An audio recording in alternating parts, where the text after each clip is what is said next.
Et salut la compagnie, je suis heureux de retrouver mon cher Robin. Salut, moi aussi je suis content de vous retrouver. Pour un nouveau petit bivouac. On part au Pas du Loup sur le territoire des loups et sur un haut lieu de la résistance, le plateau des Glières. On va bivouaquer ce soir à 1600 mètres d'altitude. Dans la neige. Dans la neige, oui, pour un petit bivouac hivernal. Il y a pas mal de matos à tester et je pense qu'on va s'éclater parce qu'on a plein de trucs à bouffer.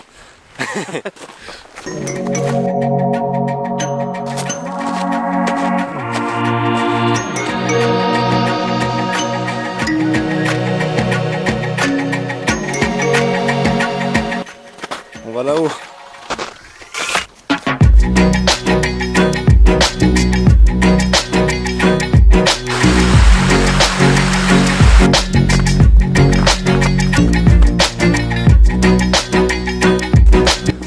On est parti pour une rando d'environ 2 heures en y allant tranquillement. On a 5 bornes. On est pas mal chargé. En tout cas on profite du décor.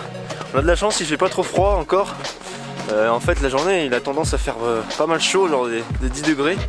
Et par contre la nuit on va descendre à presque moins 10. Donc là ça va être un peu moins marrant.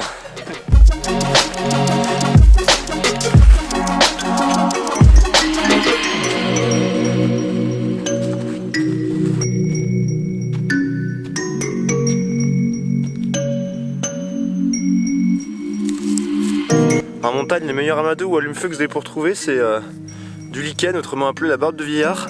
Vous la ramassez lorsqu'elle est bien sèche, ça pousse sur les épicéas, les sapins, en haute altitude. Et je peux vous dire qu'un coup de fire steel et ça part tout seul.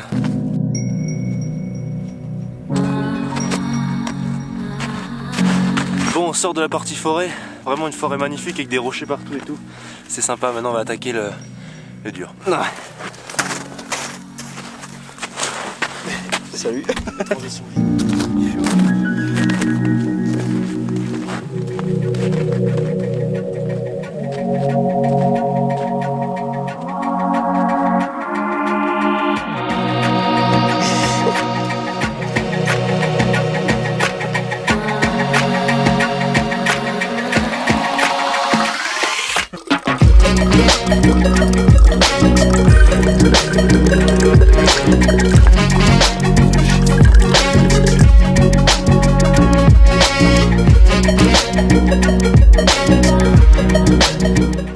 Tu prépares l'amadou?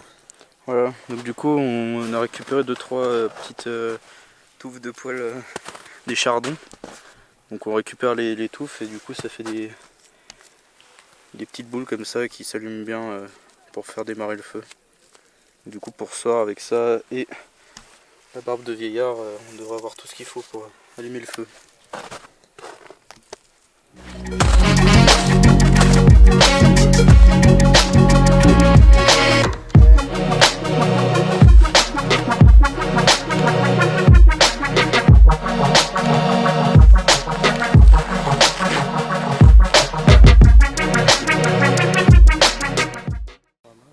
Là on a le petit Mont Blanc, ici la pointe percée, toute la chaîne des Aravis.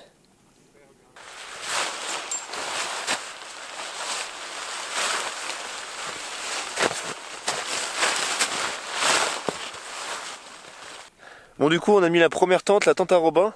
Le seul souci c'est que la neige en fait les sardines fournies ne s'enfoncent pas assez.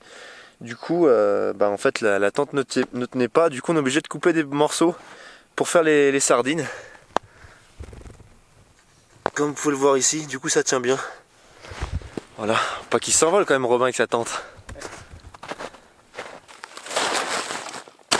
Hop là.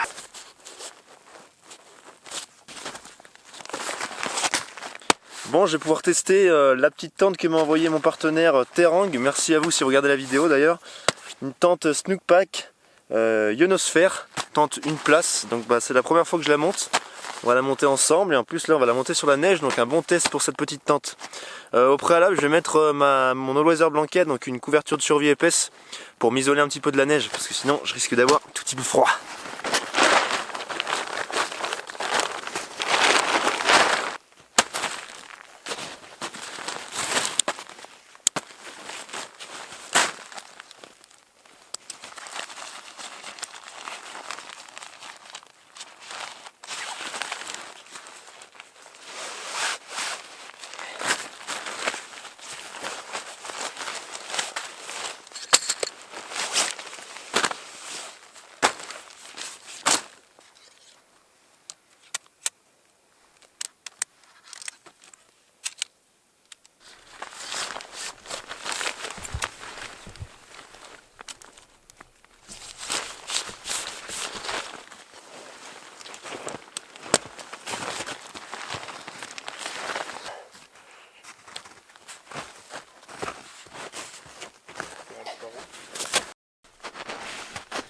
Donc là on a déjà mis la moustiquaire.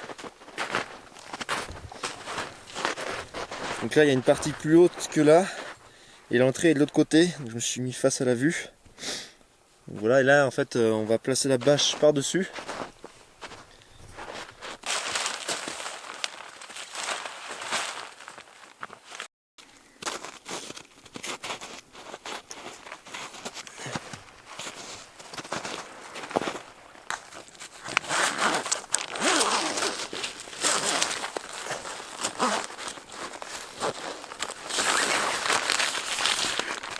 Hop là.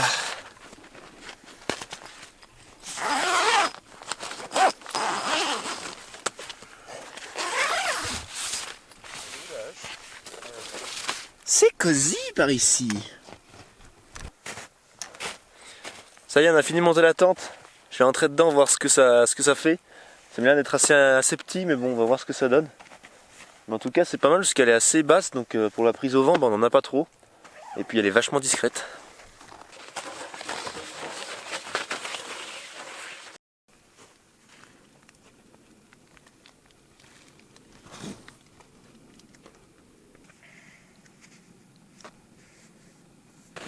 Bon, il est maintenant 16h30, on a monté les deux tentes, la mienne ici et celle de Robin à côté. Et puis on va maintenant faire quoi? Couper du bois. Couper du bois, s'amuser avec nos petits outils, là, la hache à Robin, et puis la scie et les couteaux, etc. Parce qu'il y a aussi un couteau à tester là.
Eh bien, on va être bien sur ce petit canapé avec le feu juste en face de nous là.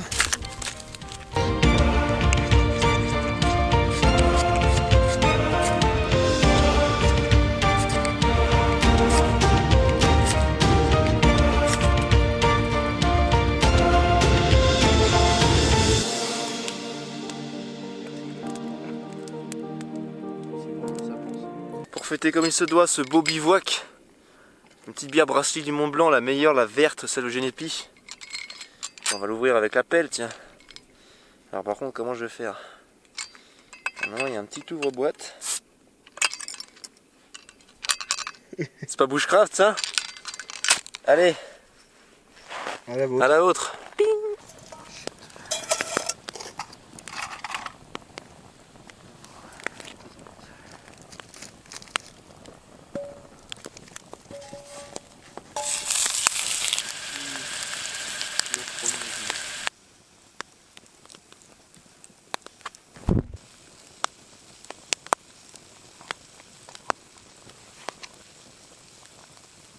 Bon les amis, on fait cuire le repas de ce soir. Au menu, on a du Mont d'Or qu'on va... En fait, on va tremper du pain dans le Mont d'Or qu'on fait fondre. Et j'ai du sanglier que j'ai récupéré par un de mes amis chasseurs. Salut Justin, je suis sûr que tu vas regarder la vidéo. Just Panther. Et voilà, donc on va goûter le sanglier. On fait le Mont d'Or avec une petite bouteille de vin. Et puis on se met bien.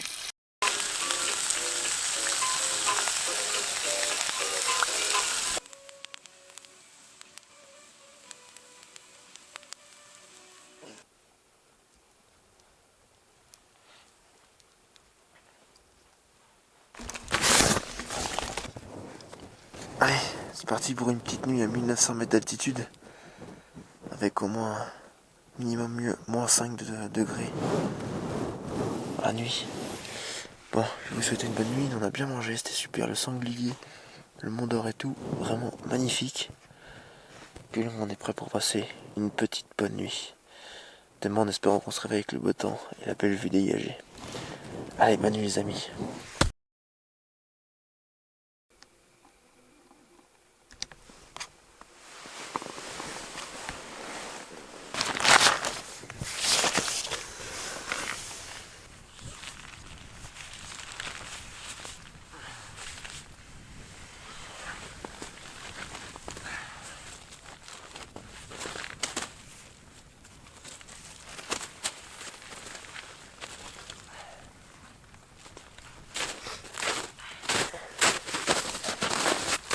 Bon, on est le 28 décembre, il est 8h20, on vient de se réveiller.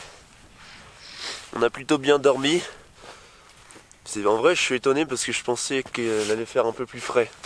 Il a dû faire moins 5 au max. Voilà, en tout cas, j'ai très bien dormi dans la petite tente Snook Pack. Il y a pile assez de place pour que ce soit confortable. Et il y a eu un petit peu de vent là cette nuit, donc du coup, j'avais peur que la bâche s'envole au-dessus. Parce que surtout qu'on n'a pas mis toutes les sardines, on n'a pas pu avec toute la neige. Mais la tente est restée sur place, nickel. Donc voilà, puis là on se lève avec cette belle vue encore. Voilà, juste un petit déjeuner.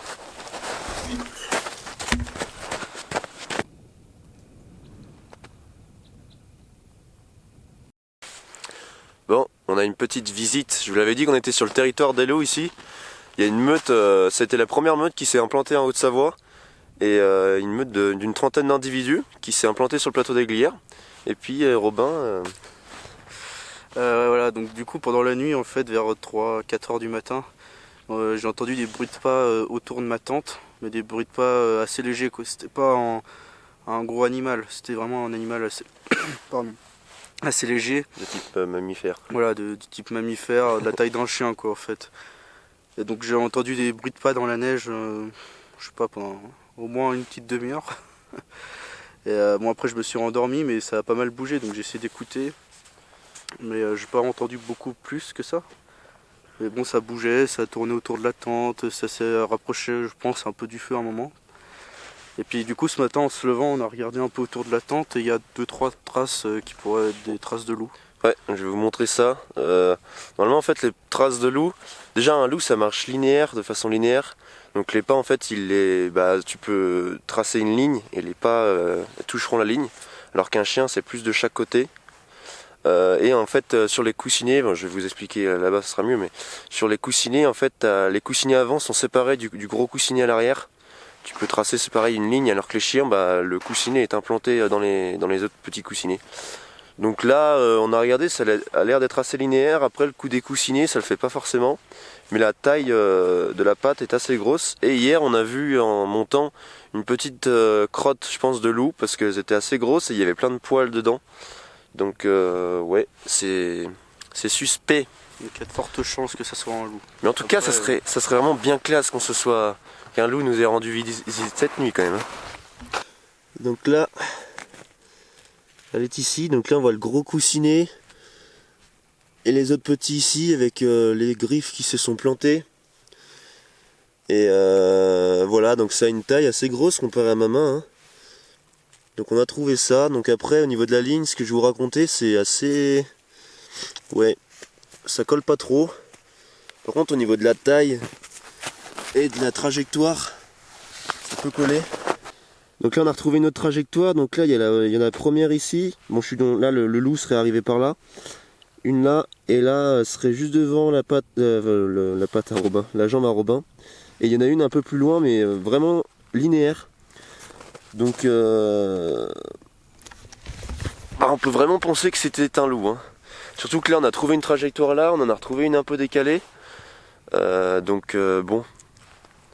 Ouais, ça se trouve il y en a même plusieurs en fait. Hein. Ils sont arrivés par deux comme ça. Bon, ça c'est quand même classe. Et en plus ici, là où on a bivouaqué, ça s'appelle le pas du loup. C'est peut-être pas... Anodin. Pas écrit au hasard. Voilà, bon le soleil se lève. Puis nous on va déjeuner.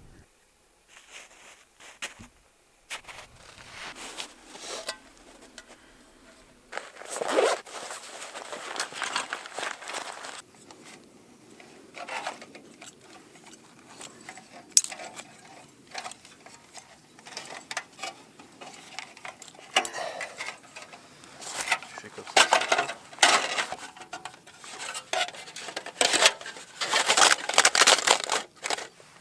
Hop là.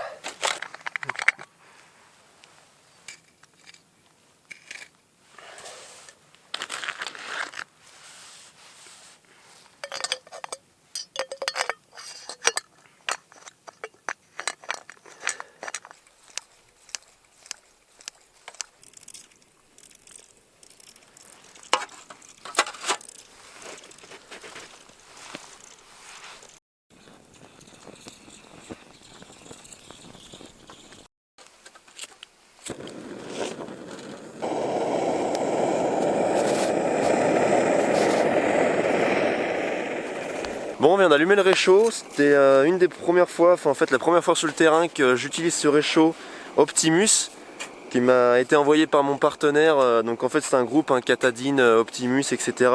Salut Julien, si tu me regardes, merci à toi de l'envoi de ce colis. Du coup, bah, premier test, moyen. Après je pense que je l'utilise pas encore assez bien, c'est un système qui est assez compliqué je trouve, et le seul truc qui est bien, c'est qu'en fait, là, avec la température qu'on a, l'hiver, etc., bah, et en altitude, le gaz, c'est même pas la peine. Même les bouteilles faites exprès, moi, j'ai toujours eu des soucis avec. Alors que là, l'essence, on n'a pas de soucis, ça gèle pas, etc.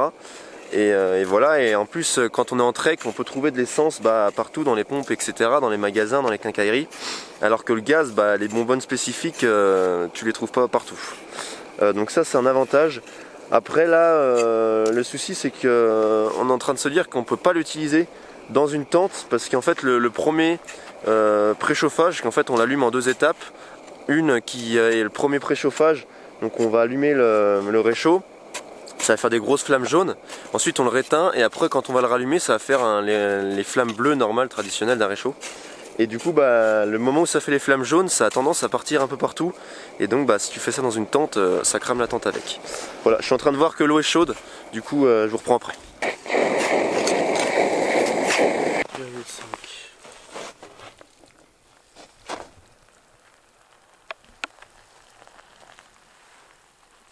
Bon, je teste aussi les tréquinites. Robin va me donner aussi son avis. Repas lyophilisé tréquinite. Hop là, 4,5 ils disent alors du cul. 4,5 oui. Ouais.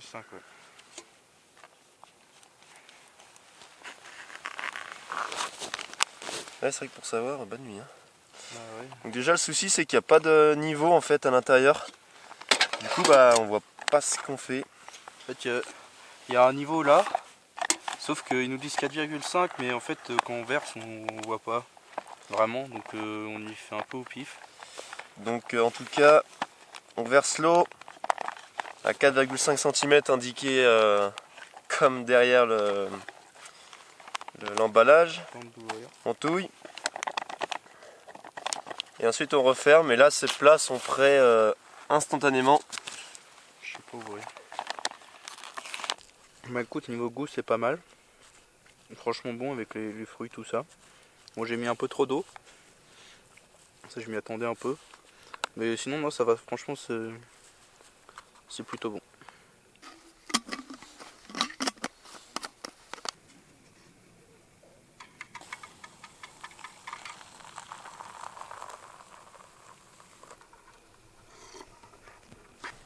Allez, opération rangement.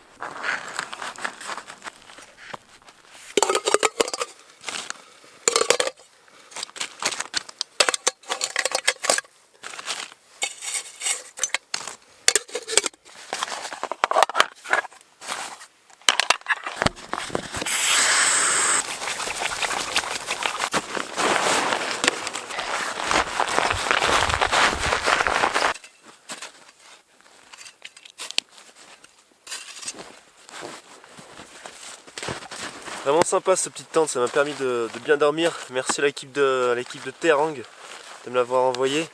Et puis je continue de la tester, je vous donne très rapidement mon avis sur le sujet.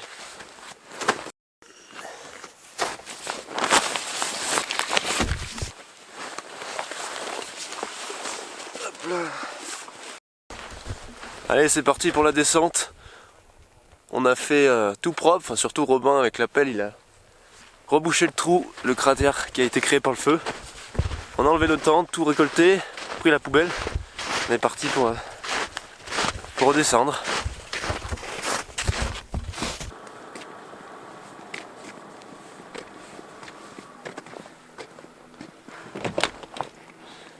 C'est froid. Ouais, bivouac qui s'achève. C'est vraiment bien classe. Tout s'est bien passé. On s'est régalé les yeux. Nickel. Et puis voilà. Bon. Ben, on vous dit à la prochaine pour un nouveau bivouac ou une nouvelle aventure. Très vite, Et voilà. j'espère. Salut!